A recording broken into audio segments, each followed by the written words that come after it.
ಇರ್ತಕ್ಕಂತ ಒಂದು breaking news ಇದು. ಬಿಜೆಪಿ ಸದಸ್ಯರ ಜೊತೆ ವಿಧಾನಸಭೆಯಲ್ಲಿ ಜಿಟಿ ದೇವೇಗೌಡ ಚರ್ಚೆ ಮಾಡ್ತಾ ಇದ್ದಾರೆ. ಎಸ್ಆರ್ ವಿಶ್ವನಾಥ್ ಜೊತೆ ಕೂಲ್ ಚರ್ಚೆ ಮಾಡ್ತಾ ಇದ್ದಾರೆ ಜಿಟಿ ದೇವೇಗೌಡ. ಈ ಇಡೀ ಪ್ರಕರಣ ಆರಂಭ ಆದಾಗಿನಿಂದನೂ ಸ್ವಲ್ಪ ಬಿಜೆಪಿ ಪರವಾಗೇ ಇದ್ದಿದ್ದನ್ನ ಗಮನಿಸಬಹುದಾಗಿತ್ತು. ವಿಧಾನಸಭೆಯಲ್ಲಿ ಇದೀಗ ಕೂಲ್ ಆಗಿ ಬಿಜೆಪಿ ಸದಸ್ಯರ ಜೊತೆ ಚರ್ಚೆಯಲ್ಲಿ ತೊಡಗಿದ್ದಾರೆ ಜಿಟಿ ದೇವೇಗೌಡ. ಎಸ್ಆರ್ ವಿಶ್ವನಾಥ್ ಜೊತೆ ಜಿಟಿಡಿ ಮಾತುಕತೆ ನಡೆಸ್ತಾ ಇದ್ದಾರೆ. ಜಿಟಿ ದೇವೇಗೌಡರ ಕುರಿತಾಗಿ ಬೆಳಗ್ಗೆ ಅಷ್ಟೇ ಬ್ರೇಕಿಂಗ್ ನ್ಯೂಸ್ ಬಂದಿದ್ದನ್ನು ನೋಡಿದ್ವಿ. ಮೈಸೂರಿನಲ್ಲಿ ಕಾರ್ಯಕರ್ತರು ವೆಲ್ಕಮ್ ಬ್ಯಾಕ್ ಟು ಬಿಜೆಪಿ ಅಂತ ಏನು ಸೋಷಿಯಲ್ ಮೀಡಿಯಾಗಳಲ್ಲಿ ಹರಿಬಿಟ್ಟಿದ್ದನ್ನು ನೋಡಿದ್ವಿ. ದೃಶ್ಯಗಳು ನೋಡ್ತಾ ಇದ್ದೀರಿ. ಆರಾಮಾಗಿ ಜಿಟಿ ದೇವೇಗೌಡರು ಬಿಜೆಪಿಯ ಸದಸ್ಯರುಗಳ ಜೊತೆ ಕೂಲ್ ಆಗಿ ಬಂದು ಕತೆ ಹೊಡಿತಾ ಇದ್ದಾರೆ. ಒಂದ್ ಕಡೆ ಎಂಥ ಒಂದು ಉದ್ವಿಗ್ನತೆಯ ವಾತಾವರಣ ಅಂತ ಹೇಳ್ಬೇಕು. ರಾಜಕೀಯವಾಗಿ ಆ ತರದ ಒಂದು ಆತಂಕದ ವಾತಾವರಣ ದೋಸ್ತಿ ಪಾಳ್ಯದಲ್ಲಿ ಮನೆ ಮಾಡಿದೆ. ದೋಸ್ತಿ ನಾಯಕರೆಲ್ಲರೂ ಮುಗುಮ್ಮಾಗಿದ್ದಾರೆ. ಆದ್ರೆ ಜಿಟಿ ದೇವೇಗೌಡರು ಕೂಲ್ ಆಗಿ ಆರಾಮಾಗಿ ಬಂದು ಬಿಜೆಪಿ ಸದಸ್ಯರುಗಳ ಜೊತೆ ಮಾತನಾಡ್ತಾ ಇದ್ದಾರೆ. ನೋಡ್ತಾ ಇದ್ದೀರಿ, ಶ್ರೀರಾಮುಲು ಸೇರಿದಂತೆ ಕರುಣಾಕರ್ ರೆಡ್ಡಿ ಸೇರಿದಂತೆ ಬಿಜೆಪಿ ಸದಸ್ಯರುಗಳನ್ನ ಮಾತನಾಡಿಸ್ತಾ ಇದ್ದಾರೆ ವಿಧಾನಸಭೆಯಲ್ಲಿ. ಸೊ ಜಿಟಿ ದೇವೇಗೌಡರ ಸುತ್ತ ಅನುಮಾನದ ಹುತ್ತ ಅಂತ ಮೊನ್ನೆಯಿಂದಾನೇ ಹೇಳ್ತಾ ಇದ್ವಿ. ಬಿಜೆಪಿ ಕಾರ್ಯಕರ್ತರು ಅವ್ರನ್ನ ವೆಲ್ಕಮ್ ಬ್ಯಾಕ್ ಅಂತ ಕರಿತಾ ಇದ್ದಾರೆ. ಮೈಸೂರಿನಲ್ಲಿ ಏನ್ ಮಾಡ್ತಾರೆ ಜಿಟಿ ದೇವೇಗೌಡರು?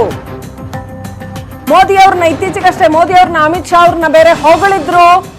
ಅವರೆಲ್ಲ ಬೇರೆ ಬೇರೆ ದೇಶಗಳ ವ್ಯವಹಾರದಲ್ಲಿ ತೊಡಗಿರ್ತಾರೆ, ಬೇರೆ ಬೇರೆ ವಿದೇಶಾಂಗ ವ್ಯವಹಾರಗಳಲ್ಲಿ ಬ್ಯುಸಿ ಇರ್ತಾರೆ, ಆಪರೇಷನ್ ಕಮಲಕ್ಕೆಲ್ಲ ಕೈ ಹಾಕಲ್ಲ ಅಂತ ಮೋದಿ ಪರವಾಗಿ ಸಾಫ್ಟ್ ಆಗಿ ಮಾತನಾಡಿದ್ರು ಜಿಟಿಡಿ.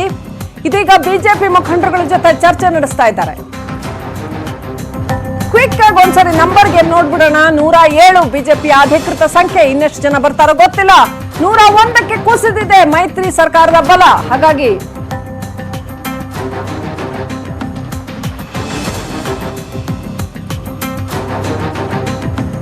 ಮೈಸೂರು ಭಾಗದ ಅತ್ಯಂತ ಪ್ರಮುಖ ಮುಖಂಡ ಜಿಟಿ ದೇವೇಗೌಡರು. ಸೊ ವಾಟ್ಸ್ಆಪ್ ಅಲ್ಲಿ ಆ ಸಂದೇಶ ಬೆಳಗ್ಗೆಯಿಂದ ವೈರಲ್ ಆಗಿರೋದು ನೋಡ್ತಾ ಇದ್ದೀರಿ ನೀವು. ಬನ್ನಿ ನಮ್ಮ ಪಕ್ಷಕ್ಕೆ, ಬಿಜೆಪಿಗೆ ಬನ್ನಿ ಅಂತ ಚಾಮುಂಡೇಶ್ವರಿ ಕ್ಷೇತ್ರದಲ್ಲಿ ಮುಖ್ಯಮಂತ್ರಿಗಳನ್ನೇ ಸೋಲಿಸಿದ್ದೀರಾ ನೀವು. ಆದ್ರೆ ಜಿಟಿ ದೇವೇಗೌಡ್ರೆ ನಿಮ್ಗೆ ಅಗತ್ಯವಾಗಿರ್ತಕ್ಕಂಥ ಮನ್ನಣೆ ಕೊಟ್ಟಿಲ್ಲ ಪಕ್ಷದಲ್ಲಿ ಅಂತ ಬಿಜೆಪಿ ಕಾರ್ಯಕರ್ತರು ಜಿಟಿ ದೇವೇಗೌಡರಿಗೆ ಹೇಳಿರ್ತಕ್ಕಂಥದ್ದು ವೈರಲ್ ಆಗಿದೆ. ಅಪ್ಪ ಮಕ್ಕಳ ಪಕ್ಷ ಬಿಟ್ಟು ನಮ್ಮ ಪಕ್ಷಕ್ಕೆ ಬನ್ನಿ ಅಂತ ಬಿಜೆಪಿ ಕಾರ್ಯಕರ್ತರು ಕರೀತಾ ಇದ್ದಾರೆ. ಹೋಗ್ತಾರ ಜಿಟಿ ದೇವೇಗೌಡರು? ನಿಮ್ ಪುತ್ರ ಹರೀಶ್ ಗೌಡ ಅವರಿಗೆ ಟಿಕೆಟ್ ಕೊಟ್ಟಿಲ್ಲ ಅಂತ ಅವ್ರಿಗೆ ಏನು ಚಿಚ್ಚುತ್ತಾ ಇದ್ದಾರೆ ಒಂದ್ ರೀತಿನಲ್ಲಿ. ಸೊ ಜಿಟಿ ದೇವೇಗೌಡರನ್ನ ವೆಲ್ಕಮ್ ಬ್ಯಾಕ್ ಅಂತ ಕರೀತಾ ಇದ್ದಾರೆ ಬಿಜೆಪಿಗೆ. ಇತ್ತ ಜಿಟಿ ದೇವೇಗೌಡರು ವಿಧಾನಸಭೆಯಲ್ಲಿ ಬಿಜೆಪಿ ಮುಖಂಡಗಳ ಜೊತೆ ಆರಾಮಾಗಿ ಕೂಲ್ ಆಗಿ ಮಾತಾಡ್ಕೊಂಡಿದ್ದಾರೆ. ಇಡೀ ದೋಸ್ತಿ ಪಾಳ್ಯದಲ್ಲಿ ಆತಂಕ ಮನೆ ಮಾಡಿದೆ. ಆದ್ರೆ ಜಿಟಿ ದೇವೇಗೌಡರು ಬಿಜೆಪಿಯ ಮುಖಂಡರುಗಳ ಜೊತೆ ಆರಾಮಾಗಿ ಕೂಲ್ ಆಗಿ ಮಾತನಾಡ್ತಾ ಇರೋ ದೃಶ್ಯಗಳು ನೋಡ್ತಾ ಇದ್ರಿ.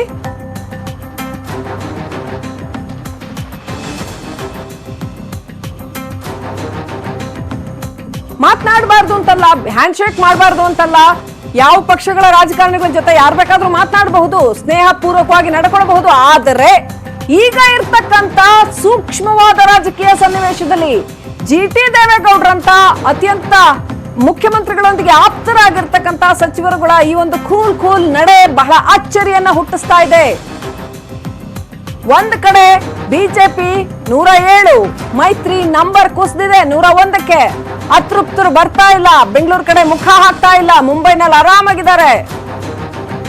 ಸೊ ಮತ್ತೊಂದು ಕಡೆ ಜಿಟಿ ದೇವೇಗೌಡರಂತಹ ಪ್ರಮುಖ ನಾಯಕರು, ಕೀ ರೋಲ್ ಪ್ಲೇ ಮಾಡ್ತಾ ಇರ್ತಕ್ಕಂಥ ನಾಯಕರು ಸರ್ಕಾರದಲ್ಲಿ